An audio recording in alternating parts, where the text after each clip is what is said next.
Bonjour à toutes et tous. Merci d'être à notre session. Donc, cette session s'intitule Adapter sa tarification. Alors, on va parler d'arbres de régression et de contraintes qu'on va mettre dans les arbres de régression pour finalement satisfaire une définition en particulier de l'équité en assurance.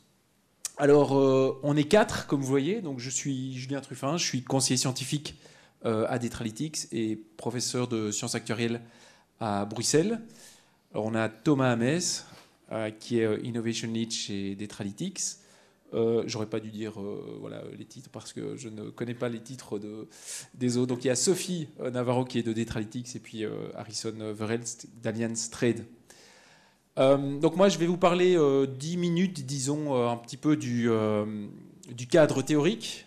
Et puis alors, on va passer à une illustration qu'on a faite chez Detralytics. Et Harrison parlera des applications chez Allianz Trade. Alors, démarrons ici avec quelques notions. Ici, on va parler de primes pures. En tarification. Et donc, comme vous savez, on utilise des techniques de régression que vous connaissez bien. On peut parler des GLM, on peut parler des réseaux de neurones, on peut parler du gradient boosting, etc. Et en fait, avec ces techniques, donc c'est finalement des régressions, donc de l'apprentissage supervisé, eh bien, on a des variables explicatives et on déduit alors l'espérance de notre sinistralité, sachant ces variables explicatives. Alors ça, ça marche bien quand on parle de primes pures. Et on arrive donc au principe de l'équité actuarielle. Donc on cherche vraiment l'espérance de notre sinistralité, sachant les variables qu'on a à disposition. Et donc on cherche vraiment à évaluer le risque, en fait, représenté par nos assurés. Le truc, c'est qu'évidemment, dans ces variables explicatives, on peut avoir des variables sensibles. Alors sensibles liées à la régulation, liées aussi à ce que l'on pense en tant qu'assureur, qu'est-ce que notre tarif ne devrait pas refléter en fait dans notre portefeuille. Alors dans les variables sensibles, on peut penser, je sais pas, vous avez sans doute tous des idées en tête, mais on pense évidemment à la variable genre, qui est une variable ici sensible. On peut penser à plein d'autres variables. On peut penser au score de crédit, on peut penser à la religion, on peut penser à l'âge, on peut penser à d'autres variables explicatives. Alors si on fait ça, donc si on se dit tiens, moi en fait j'étais un expert en prime pure, je peux appliquer mes modèles de régression avec mes variables explicatives, mais en fait il y en a certaines là qui sont sensibles et j'aimerais que mon tarif, ma prime, ne dépende pas de ces variables explicatives, ces variables sensibles en particulier. Alors si on se dit ça, qu'est-ce qu'on pense de prime abord? C'est que c'est pas très grave, alors j'ai mes variables explicatives, je cible mes variables sensibles, je les retire, et puis je réapplique mes algorithmes. Ça, c'est un peu l'idée de base. Et donc, finalement, je me dis que grâce à ça, j'aurai un tarif qui sera juste, qui sera équitable. Mais qu'est-ce qu'on pense directement? C'est que si on fait ça, en fait, il y a des variables sensibles qui sont corrélées à des variables explicatives qu'on a à disposition. Et donc, finalement, là derrière, les variables qui sont corrélées à nos variables sensibles peuvent même parfois nous permettent de reconstituer en fait la valeur de la variable sensible. Et donc là, on a un tarif qui dépend pas directement des variables sensibles, mais qui dépend de variables qui sont corrélées à ces variables sensibles. Donc là, évidemment, on est embêté et on peut se demander, mais qu'est-ce qu'on fait dans ce cas-là? Alors c'est là qu'il y a plusieurs notions d'équité. Alors il y a la notion d'équité individuelle. Donc ça, c'est des individus qui ont des mêmes variables non discriminantes, en fait, devraient être traités de la même manière. Alors ça, c'est une notion d'équité ici qu'on va pas traiter dans la suite. D'accord? Donc nous, on va traiter plutôt une notion d'équité qui est une équité de groupe. Et ça, c'est quoi? C'est en fait, vous prenez une variable sensible. Donc cette variable sensible forme des groupes dans votre portefeuille et vous voulez que ces groupes soient traités de manière équitable. Donc les groupes liés à votre variable sensible. D'accord? Donc ça, c'est ça qu'on va faire dans la suite. Donc vous avez l'équité actuarielle, on la connaît bien, prime pure, on peut utiliser nos variables explicatives. Et puis ici, bien l'équité de groupe, on va vouloir que nos assurés qui appartiennent à différents groupes de nos variables sensibles soient traités de manière équitable. Alors en disant ça, on sent toute l'ambiguïté dans un sens, parce que on est rentré dans ce sujet assez récemment, et pour moi, ça ne voulait pas dire grand-chose non plus.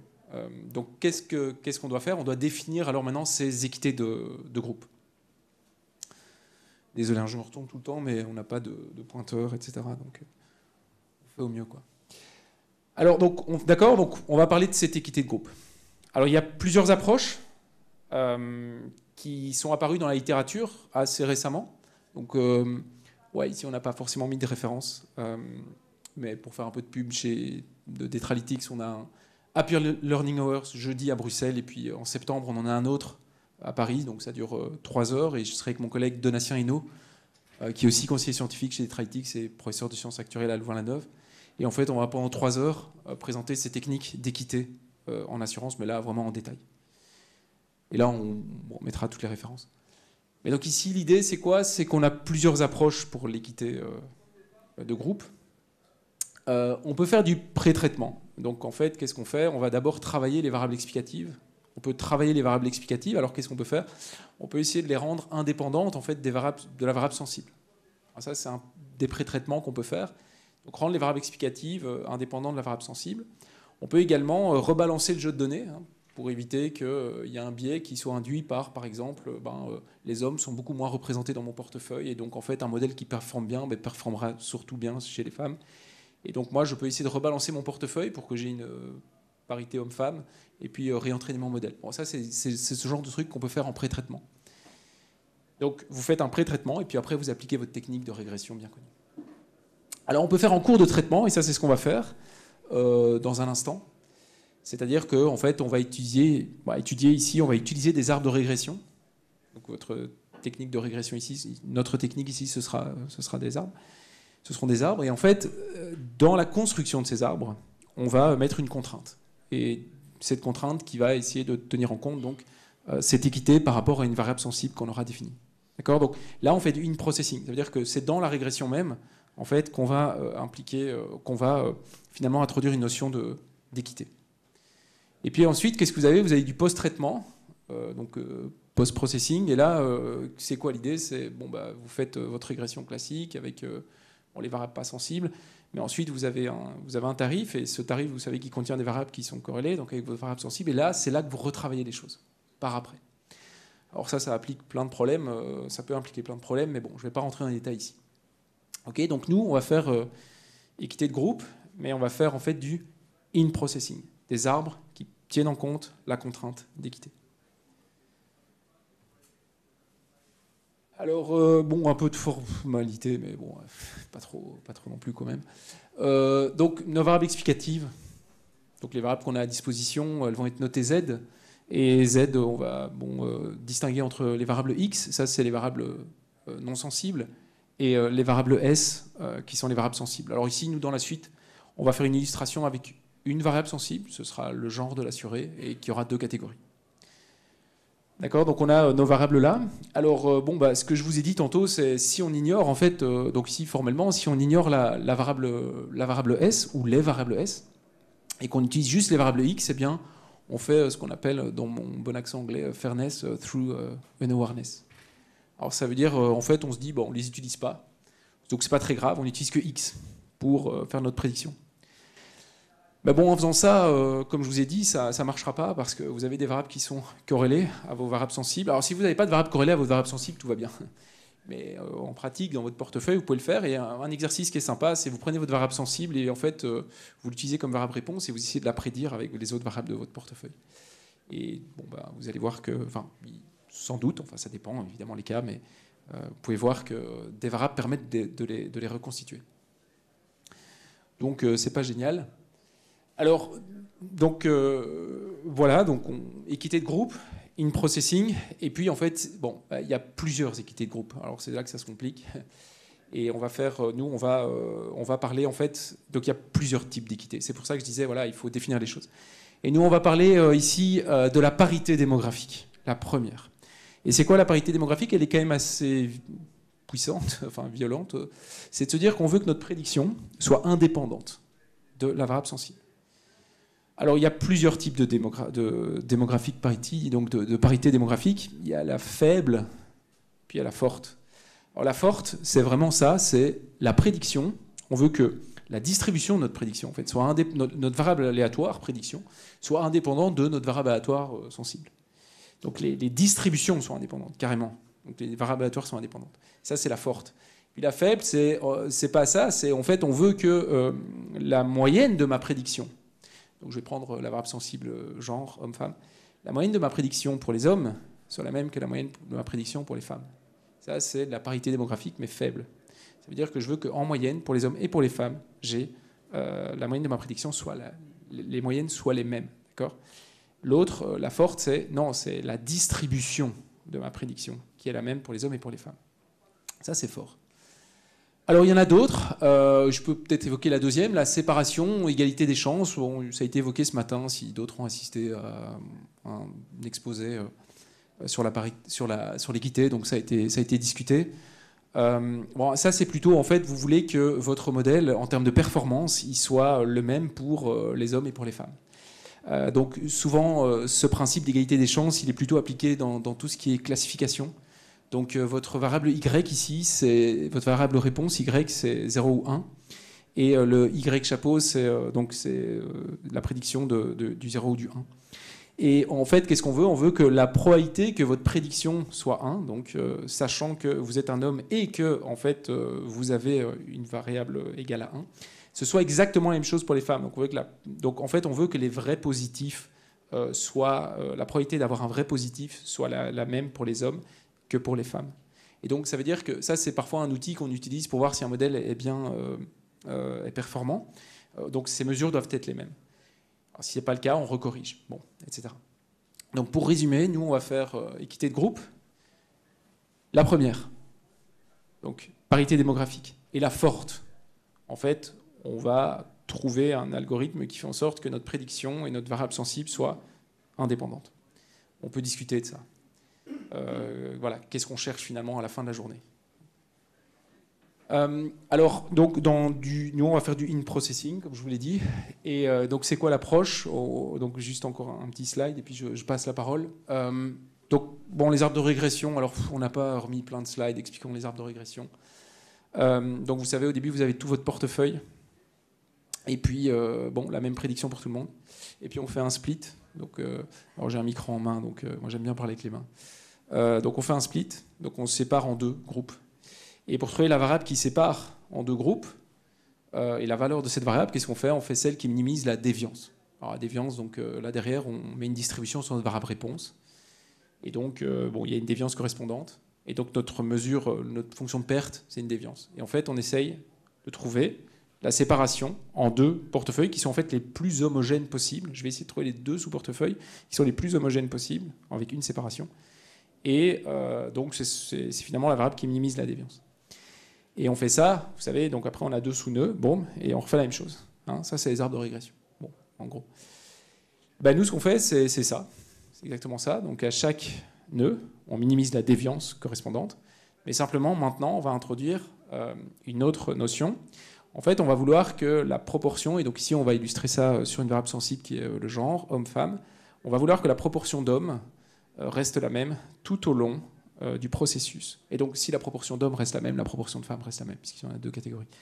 Et donc, imaginons, au niveau du portefeuille, j'ai 45% d'hommes. Eh bien, je vais trouver une variable qui split en deux, telle que, à la fin de la journée, eh bien, dans le split de gauche, j'ai 45% d'hommes. Et donc, j'ai 45% d'hommes aussi dans le split de droite, et ainsi de suite. Alors, c'est très contraignant. On peut introduire des marges d'erreur, et c'est ce qu'on va faire. Peut-être pas dire 45 exactement, mais 45% plus ou moins 1%, plus ou moins 2%. On va introduire une marge d'erreur pour se laisser un peu de degré de liberté. Mais donc l'idée, c'est qu'à la fin, une fois que l'arbre est construit, dans les nœuds terminaux, qu'est-ce qu'on a ? On a toutes les mêmes proportions d'hommes. Et donc on a toutes les mêmes proportions de femmes. Et donc ça veut dire qu'une fois que je connais la prédiction, si je vous dis dans quel nœud je suis, vous ne pouvez pas...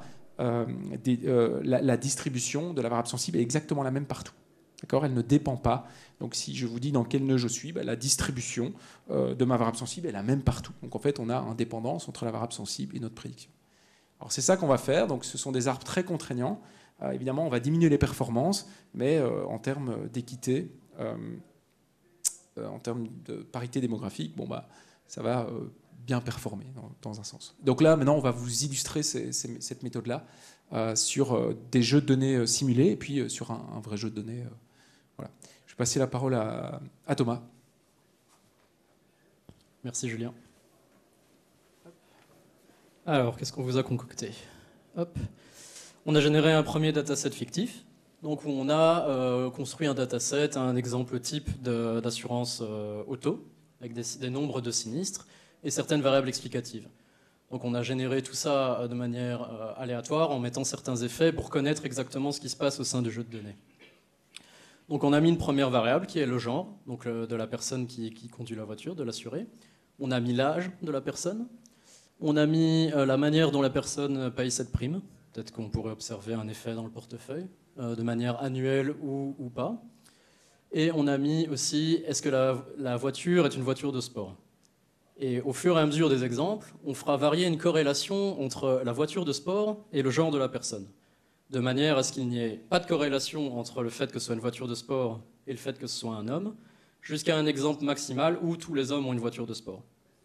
Et quand on va protéger le genre dans l'algorithme, on verra qu'on utilise ou pas, et de moins en moins, la voiture de sport parce qu'on protège cette catégorie.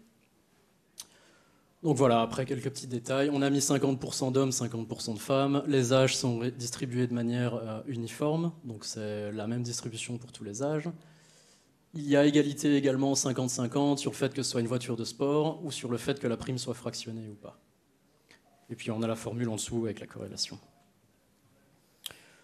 Donc voilà, on a créé le dataset en générant une loi de Poisson sur base de ce qu'on a généré comme base de données. Et on a mis un effet entre le fait que ce soit une voiture de sport. Les voitures de sport ont plus de sinistres que les pas voitures de sport. Et on a généré deux datasets. On a généré un premier dataset où le genre n'a aucun effet sur le nombre de sinistres. Donc peu importe que vous soyez un homme ou une femme, ça n'a aucun impact. Et aussi un dataset où le fait d'être un homme implique plus de sinistres. Donc voilà, c'est le résumé du cas 1, du cas 2. Donc on a deux datasets principaux. Le genre n'a pas d'effet sur le nombre de sinistres. Le genre a un effet sur le nombre de sinistres. Et pour chacun de ces deux datasets, on va générer des sous-datasets où on fait varier la corrélation entre le genre et le fait que ce soit une voiture de sport. Alors, si on prend le premier cas, ici, qu'est-ce qu'on a? On a une minimisation, on a fait plein de modèles, donc j'ai déjà construit mes modèles à ce stade-ci, où j'ai protégé le genre. Et donc, on minimise la déviance dans ce genre d'algorithme, et donc ce qu'on veut, c'est le modèle ici qui a la déviance la plus faible, c'est entre guillemets notre meilleur modèle. On voit que ici, on ne protège pas la variable genre. Plus on va sur la droite et on introduit une proportion de protection. Donc ma variable genre était 50-50 homme-femme. Ici, 0,4, je permets 40% d'écart. Donc ça veut dire que je peux encore accepter des splits où j'ai 10% d'hommes ou 10% de femmes, mais je n'irai pas plus bas. Donc je ne ferai jamais un split dans mon arbre où il n'y a que des hommes ou que des femmes.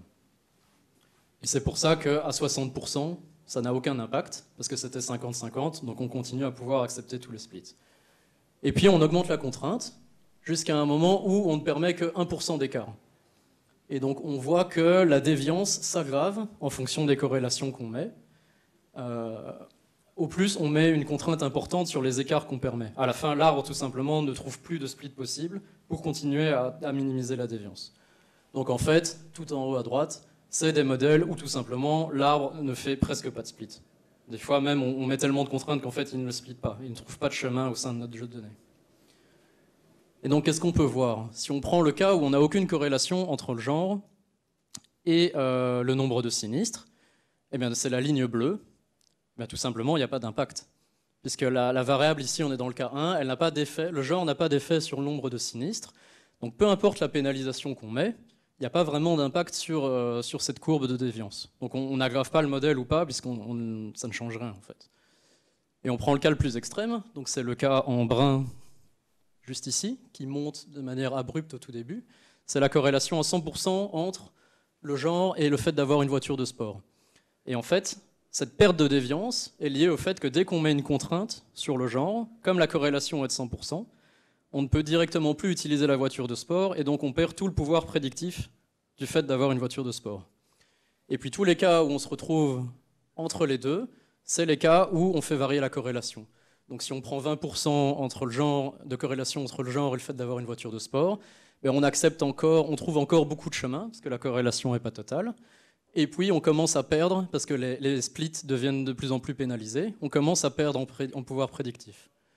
Et plus on augmente la corrélation, et plus on va vers la gauche du graphique. Alors ici, c'est la distribution de prédiction en fonction du genre. Donc on a deux courbes, bleu et orange.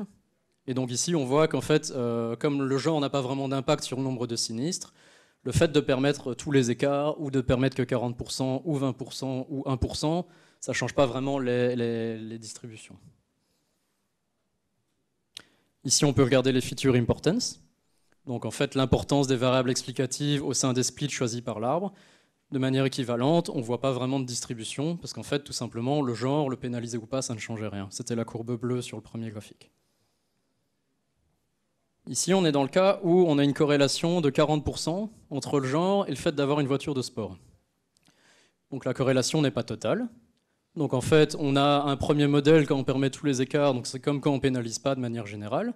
On a un modèle où tout simplement, il y a des différences de prédiction entre le fait d'être un homme ou une femme. Ensuite, quand on permet 40% d'écart, la corrélation est encore petite. Donc on trouve encore ici, ça revient à pas vraiment pénaliser. Si on retourne dans le graphique avant, c'est ce qu'on voyait. Il n'y avait pas vraiment de différence de pouvoir prédictif en fonction de quand on était à 40% de corrélation. Et puis on réduit encore les écarts permis.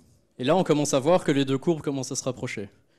Et quand on prend 1% d'écart permis, là les deux courbes sont identiques parce qu'on pénalise tellement que via le pouvoir de corrélation entre les deux variables, on perd le pouvoir prédictif de la variable sport. Et on remarque aussi au niveau des feature importance, ici, que quand on réduit les écarts permis sur la variable genre, eh bien au début on utilisait la variable sport pour faire des splits, c'est la barre en orange. Et puis quand on arrive à 20%, tout simplement on ne peut plus utiliser la variable, l'algorithme ne trouve plus de split. Et à 1%, eh bien, on est dans un cas encore plus aggravé du 20%. Si on passe sur le cas extrême, une corrélation de 100%, on a des vraies différences quand on permet tous les écarts, tout en haut à gauche. Et puis en fait, dès qu'on pénalise, si on fait le moindre split sur le genre, on perd tout le pouvoir prédictif de la voiture de sport, et donc on n'a plus aucune différence au niveau des variables explicatives. Et donc les distributions sont exactement les mêmes entre hommes et femmes. Et donc au niveau de l'importance des variables explicatives, on passe directement sur une utilisation du sport versus on ne peut plus utiliser du tout la variable.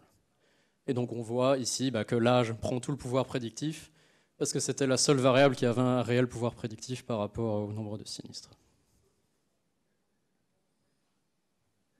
Je passe la parole à Sophie. Merci Thomas. Alors du coup, maintenant on va se mettre dans le cas numéro 2 où, pour rappel, comme l'avait dit Thomas précédemment, on va supposer que notre nombre de sinistres est impacté, dans le cas de cet exemple, par la variable genre. Donc on a fait un petit peu les mêmes graphes que dans le premier cas, dans le premier exemple, et on va en fait s'intéresser à la déviance pour tous nos modèles en fonction de deux paramètres, la corrélation entre le genre et le type de la voiture, et également la contrainte que l'on met sur le respect des proportions que l'on impose aux nœuds terminaux. Donc si on prend la courbe bleue dans un premier temps, donc sur cette courbe bleue, on suppose qu'on n'a aucune corrélation entre la variable genre et la variable type de voiture. Donc ce qu'on voit au début, quand on n'impose aucune contrainte de proportion, c'est qu'on a un modèle donc, de base qui a une certaine déviance qui est assez faible.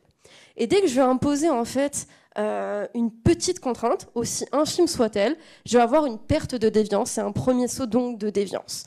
Et ça, on peut l'expliquer tout simplement par le fait que notre variable, dans ce cas-là, elle est tarifaire. Et donc directement, si on impose des contraintes de proportion, on va perdre l'information donc tarifaire apportée par cette variable.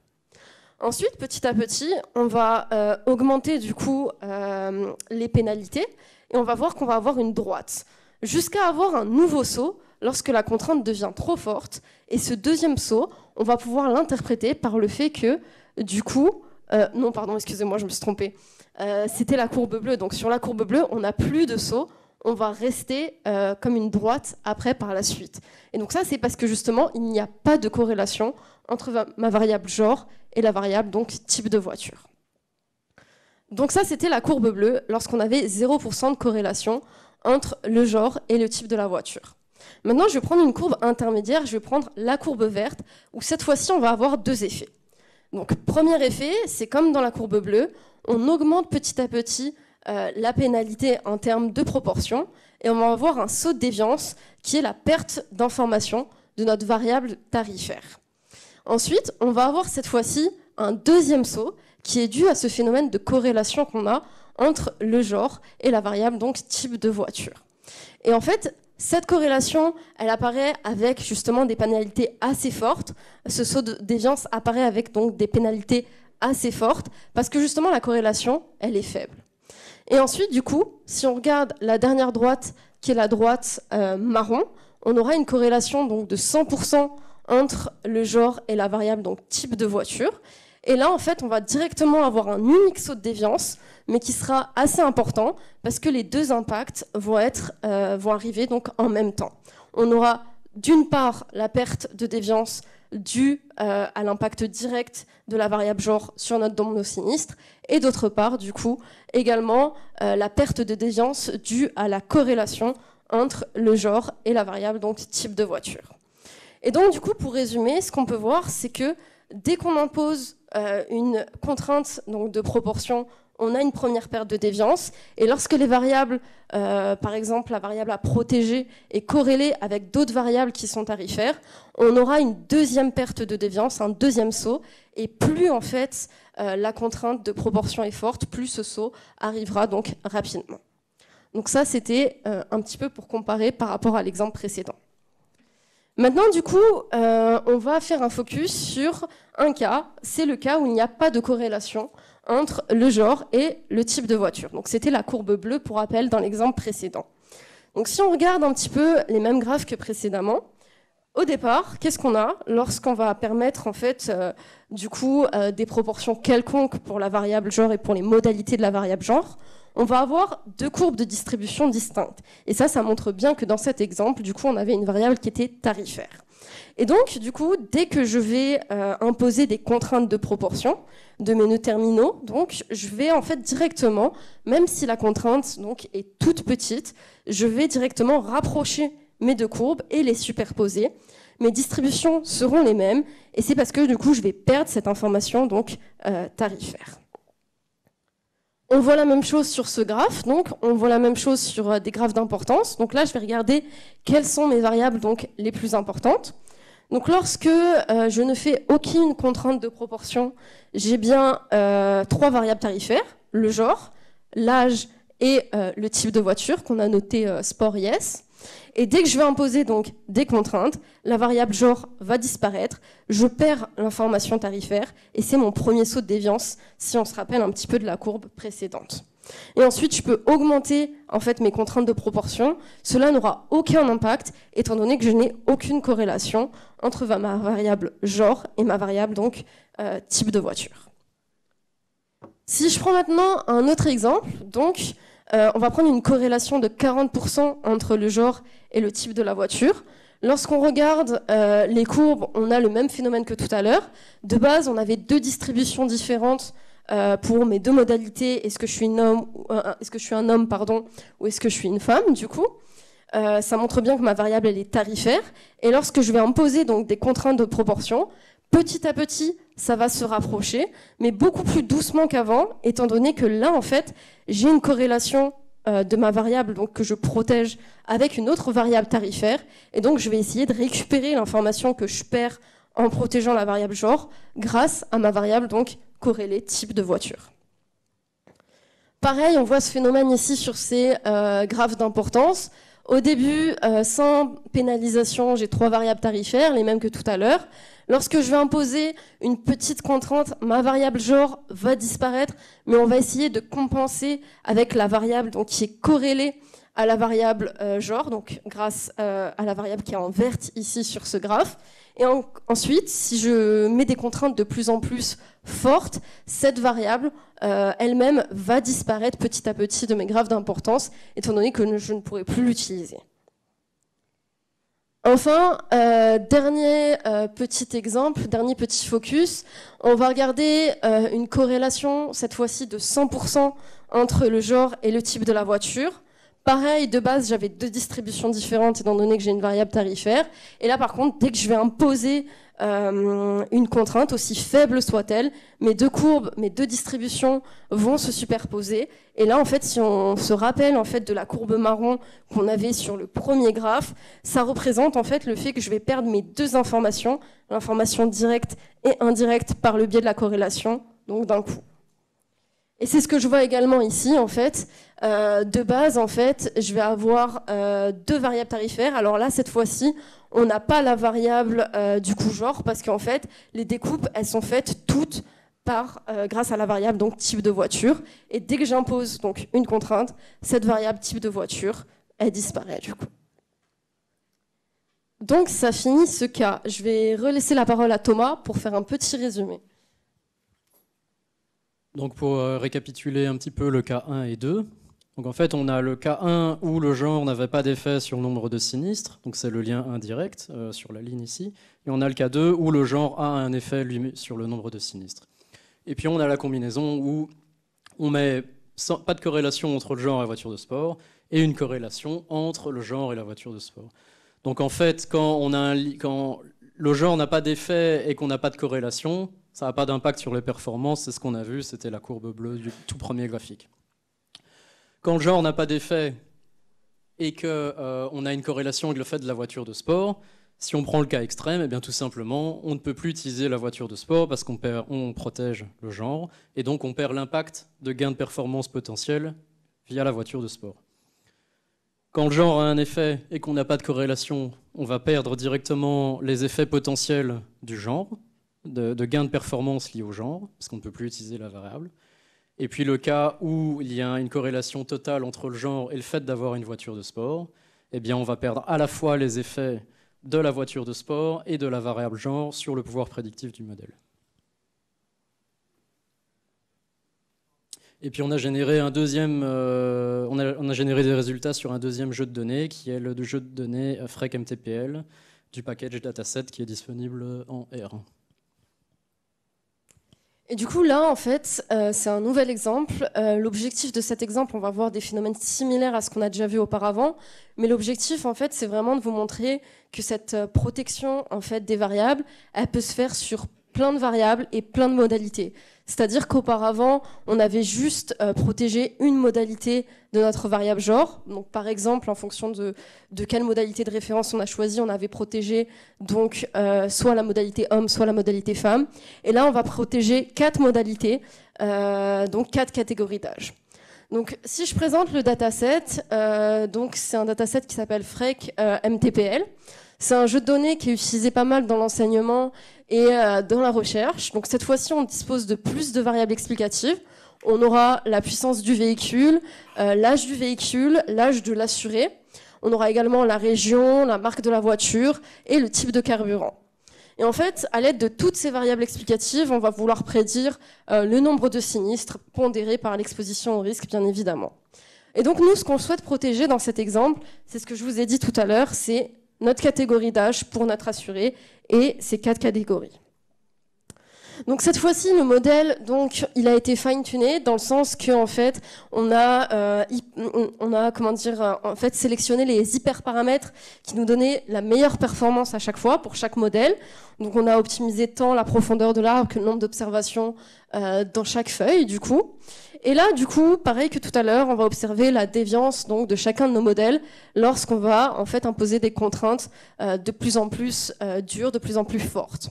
Donc ce qu'on voit, c'est un petit peu les mêmes phénomènes que tout à l'heure, c'est-à-dire que quand on n'a aucune contrainte en termes de proportion, on a un modèle qui a une déviance donc assez faible, et petit à petit, lorsque je vais imposer donc des contraintes de proportion sur mes catégories d'âge, je vais avoir donc des sauts de déviance. Donc le premier saut, c'est certainement la perte d'information qui est liée donc à l'âge de l'assuré, et les autres, c'est certainement des pertes d'informations qui sont liées à des corrélations entre du coup l'âge de mon assuré et mes autres variables donc explicatives. Et là, on voit bien donc que petit à petit, plus la contrainte est forte, plus on va détériorer notre performance. Donc là, je ne vais pas trop passer de temps non plus sur ce graphe, c'est un petit peu les mêmes graphes que tout à l'heure. De base, on avait des distributions différentes pour toutes mes catégories d'âge, ce qui montre bien que notre variable était tarifaire. Et petit à petit, lorsque je vais imposer des contraintes de proportion, on voit bien que nos distributions vont devenir les mêmes, ce qui montre bien qu'on a protégé nos variables et nos modalités à la fin. Et enfin là, un dernier graphe qui est assez intéressant, c'est que pareil, là on va regarder l'importance de chaque variable dans différents cas. Lorsqu'on ne protège pas notre variable âge de l'assuré, on a bien plusieurs variables tarifaires dont l'âge de l'assuré, parmi d'autres, hein. Je vous laisse les lire, je ne vais pas les énumérer. Mais ce qui est important de voir, c'est que dès que je vais commencer à imposer des contraintes de proportion, mon âge de l'assuré dans mes graphes d'importance va disparaître, c'est ce qu'on voit. Ma variable qui était en orange donc disparaît. Et petit à petit, si j'impose des contraintes encore plus fortes, on va voir qu'on a une autre variable qui va disparaître des graphes d'importance. C'est la variable puissance du coup de la voiture, puissance de la voiture de l'assuré.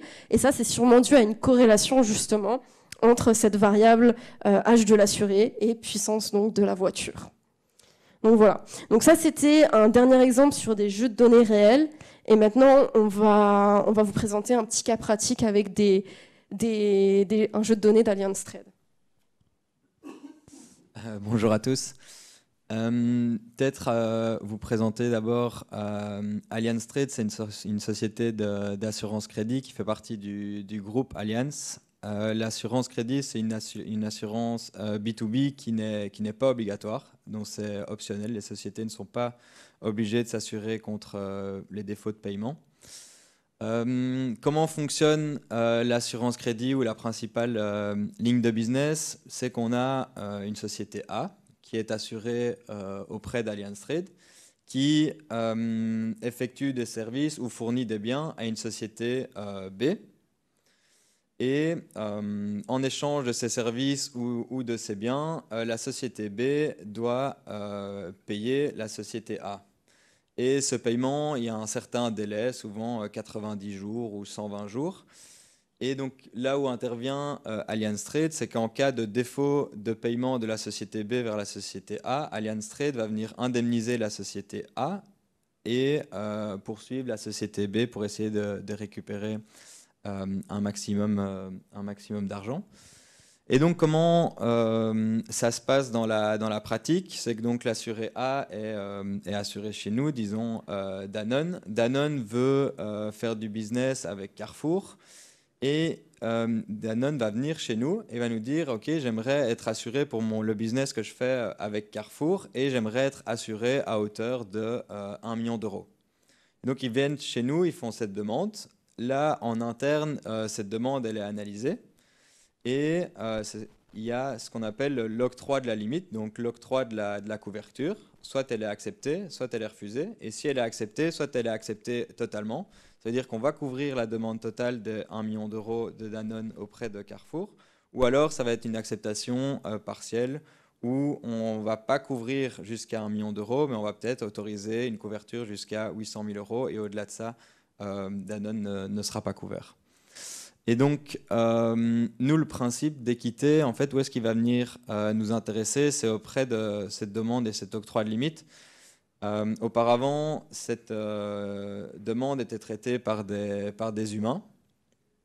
Ok, on est à l'ère de l'intelligence artificielle, et donc il y a eu pendant tout un moment, en fait, est-ce que l'intelligence artificielle peut répliquer la décision humaine? On sait bien que répliquer la décision humaine, ça veut dire répliquer ce que l'humain a pris comme décision dans le passé. On sait que l'humain, il y a tout un côté émotionnel. Il va plus facilement octroyer des limites à une certaine catégorie d'assurés par rapport à d'autres catégories d'assurés.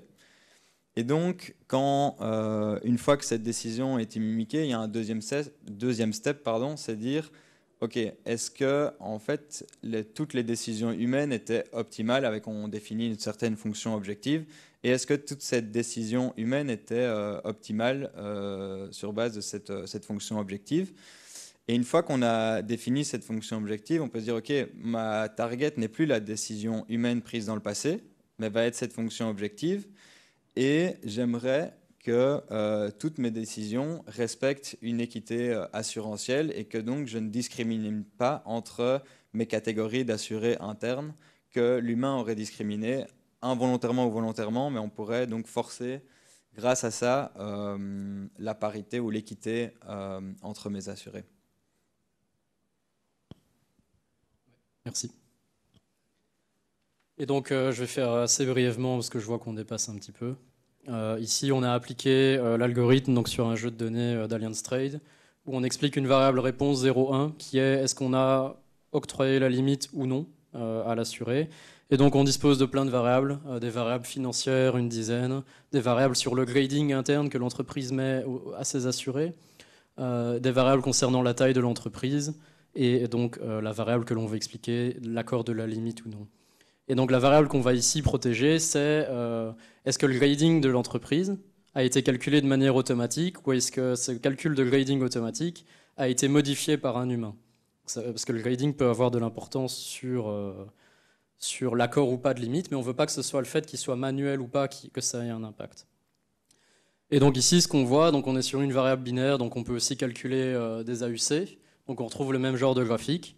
On voit que l'AUC de performance du modèle diminue en fonction de la pénalisation qu'on met. On permet moins de split ici qu'au tout début.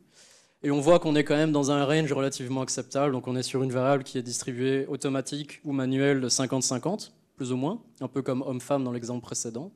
Et on voit ici qu'on peut permettre des splits jusqu'à 20% d'écart seulement. Donc on met quand même une contrainte assez forte. Et on voit qu'on reste encore dans des ranges acceptables de déviance parce que le meilleur modèle est aux alentours de 87% versus plus ou moins 83% quand on met 20% d'écart accepté.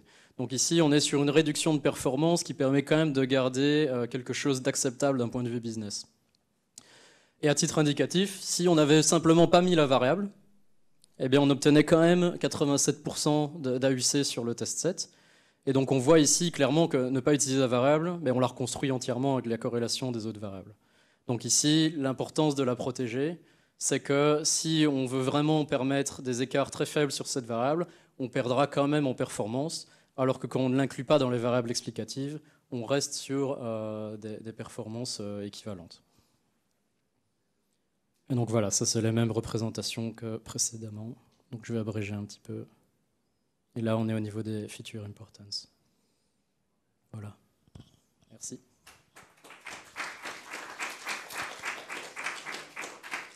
Je ne sais pas si tu voulais juste redire un petit mot sur... Ok, nickel. Voilà, si vous avez des questions, n'hésitez pas. Attends, je vous donne le micro. Comme tu veux. J'allais poser la question. Merci pour la présentation. J'allais vous poser la question dans les exemples que vous avez créés au début. Est-ce que vous avez fait quand même un benchmark si vous avez retiré la variable, par exemple, à sexe, je pense, au début, et comparer les performances du modèle? À la toute fin. Ouais, non, exactement. je ne l'ai pas fait pour ces cas-là, parce qu'on connaît exactement tous les effets. Ok, ça marche, pas de souci. Voilà. Mais n'empêche que le résultat que vous avez eu vers la fin, il est étonnant, parce que si vous retirez carrément la variable, vous obtenez des résultats meilleurs si vous appliquez une pénalisation extrême entre un AUC 50 et un 87 sans la variable, si je comprends bien. Alors ici, c'est quand je permets aucun écart possible sur la variable. Donc ça veut dire que je suis très très restrictif dans ce que je permets en termes de split au niveau de l'arbre. Ici, je permets 1% d'écart sur les proportions de variables entre graduel, automatique ou manuel. D'accord. Donc ici, c'est quand je pénalise pas du tout. Ouais. Donc j'obtiens 87%. Parce qu'en fait, j'utilise toutes les variables explicatives. Donc là, tu ne protèges pas la variable. C'est ça. Ouais. Oui, mais si tu pénalises au point qu'il n'y a aucun effet entre ces modalités, tu tombes sur 50. Et en fait, Mais si tu la retires complètement et tu refais le modèle, j'obtiens 87%. Et si tu compares le 87 avec le 50, c'est C'est parce qu'en fait, on reconstruit d'une partie le pouvoir prédictif. Et ce qu'il faut aussi garder en tête, c'est que quand on met des contraintes aussi importantes, du style 1%, 0,5% ou même aucun split possible, 0%, on est restreint dans un jeu de données qui dépend de notre base de données. Donc on est quand même dans un dataset qui est ce que l'assureur a dans ses mains. Donc on n'a pas un jeu de données infini. Et c'est pour ça que l'algorithme ne trouve aucun split possible aussi. Mais la contrainte, vous l'appliquez juste sur une seule variable que vous voulez protéger, pas sur toute la donnée. Oui, mais l'écart, ici, le fait de ne pas pouvoir splitter au sein du portefeuille, oui, ça dépend aussi de la quantité de données qu'on a. autant l'enlever et avoir un bon modèle. Oui, mais on reconstruit l'effet de cette variable avec des effets de corrélation, en utilisant les autres variables. C'est pas clair pour moi, mais... Quand je suis tout à gauche du graphique, je pénalise pas du tout cette variable. Et que je l'utilise ou pas, j'ai 87%. Ah. Donc là, on est d'accord. Le problème, c'est que... Alors ici, c'est un cas un petit peu détourné, mais si on reprend un cas d'assurance auto, on ne peut tout simplement pas discriminer sur base du genre. Et donc on devrait pouvoir peut-être être amené à justifier qu'on n'a aucune discrimination entre hommes et femmes. Si on remplace ici l'exemple par le genre homme ou femme, je ne pourrais pas dire que je n'utilise pas la variable et que donc je n'ai pas d'effet sur mon tarif. Parce que l'effet du genre serait reconstruit entièrement via des effets de corrélation. Actuellement, c'est le cas, mais on pourrait imaginer des cas de législation où on devient plus strict en termes de ce qu'on prouve aux régulateurs sur le fait qu'on ait des discriminations hommes ou femmes, par exemple. En fait, pour moi, je ne suis pas très convaincu. En fait, pour moi, l'idée, c'est de pénaliser au maximum. Comme ça, on n'a pas de différence entre les modalités et garder une certaine performance. Oui. Mais ce que je constate, c'est que quand on pénalise au maximum pour ne pas créer de différence, ben on perd complètement. On est sur un modèle aléatoire ici et 50% d'AUC. C'est pour ça que je suis un peu... aussi prendre en compte le fait que, imagine tu crées un split, tu vas séparer ton jeu de données en deux parties. Il faut que les distributions, si tu mets 0% de déviation que tu acceptes, il faut que tu aies dans ton jeu de données, donc quand tu splits sur base d'une variable, qui est peut-être même pas corrélée à la variable que tu veux protéger. Quand tu splits sur base du jeu de données, il faudrait que tu aies exactement 50%, ici dans ce cas-ci, de grade manuel, 50% automatique, dans ton jeu, dans ton sous-ensemble, tu vois, ce qui n'est jamais le cas en pratique. Même si tu as 50-50 dans ton portefeuille, une fois que tu acceptes un split, dans tes deux sous-ensembles, tu n'auras plus jamais 50-50. Tu es obligé d'accepter une sorte de déviation de ta variable que tu veux protéger. Parce que sinon, tu pourras pas splitter. À la limite, le Okay. 0%, on ne devrait pas le mettre, parce que c'est pas accessible en pratique. Si tu Oui, as c'est ça. 681 données, et que tu as 681 femmes et puis 1000, et puis que tu resplites, tu dois avoir une proportion de 681 sur 1000. Tu vois, donc c'est plus accessible. C'est pour ça qu'on doit laisser une marge. Le 0%, bon. Tu vois, et l'intérêt entre l'enlever ou la laisser, c'est que tu l'enlèves, tu n'as aucun contrôle dessus. Tu la mets dedans, tu as un contrôle au sein dans ta prédiction, tu es certain que tu respectes une certaine parité. Pourquoi si tu enlèves, tu as plus de contrôle dessus? Parce que tu construis l'effet de cette variable avec des effets de corrélation des autres. C'est ce qu'on disait au début, donc si on retire, c'est la. Mais tu peux regarder tes prédictions et regarder par la variable sans qu'elles soient entraînées. Tu sais en amont la variable a été où, ligne par ligne, et tu peux regrouper et voir après. Oui, si tu l'enlèves, et après les tu peux résultats, regarder tu les par la agrèges. suite. Là, ici, c'est juste que si tu la mets dans ton apprentissage, tu es certain que tu respectes un certain critère. Mais pour moi, tu peux construire un modèle, parce que en fait, les modèles d'arbre de décision, genre, tu peux optimiser à avoir plusieurs modèles qui se ressemblent sur la métrique, mais qui ont une structure différente. Tu peux choisir ou sélectionner celui qui satisfait cette condition que la prédiction obtenue est similaire sur les deux populations. Et là, ce sera un critère de sélection. Et comment vous faites pour construire ces arbres qui satisfont sur les deux sous-populations? Tout dépend de la donnée, tout dépend des paramètres, mais de mon expérience, des fois, genre des arbres de décision, ils ont le même AUC par exemple, mais ils ont une structure complètement différente. Et je le constate par exemple sur certaines métriques de business que moi je veux regarder, et je sélectionne selon cette métrique de business malgré que l'AUC est le même. Et dans votre cas, vu que vous voulez que ce soit 50-50, ce sera sera votre métrique de décision. Vous sortez un large ensemble de modèles et vous sélectionnez l'un de ces modèles qui satisfait ça. C'est ça. Ici, Ici, c'est parce qu'on s'est mis dans le respect de la parité qui est dite démographique. Là où vous parlez d'un respect de parité, de performance, comme Julien a expliqué qu'il y avait différentes notions de parité. Et juste un tout dernier truc, c'est juste pour le Oui, partage. oui. Je n'utilise pas les arbres de décision, mais sur les modèles, par exemple, XGBoost, les forêts et tout, il y a des paramètres qui s'appellent monotone constraint. Tu peux imposer la monotonie des variables avec la variable target. Il y a des hiérarchies où tu peux dire que cette variable a une hiérarchie avec une autre. Et il y a les interactions. Tu peux spécifier les interactions et dire, par exemple, une variable spécifique elle sera utilisée, mais elle interagit avec aucun d'autre. Ou bien tu spécifies un set de variables qui vont interagir avec eux. C'était juste, Ok. si vous voulez explorer ça. Merci. Il y aurait d'autres questions? Oui, bien, je vous remercie.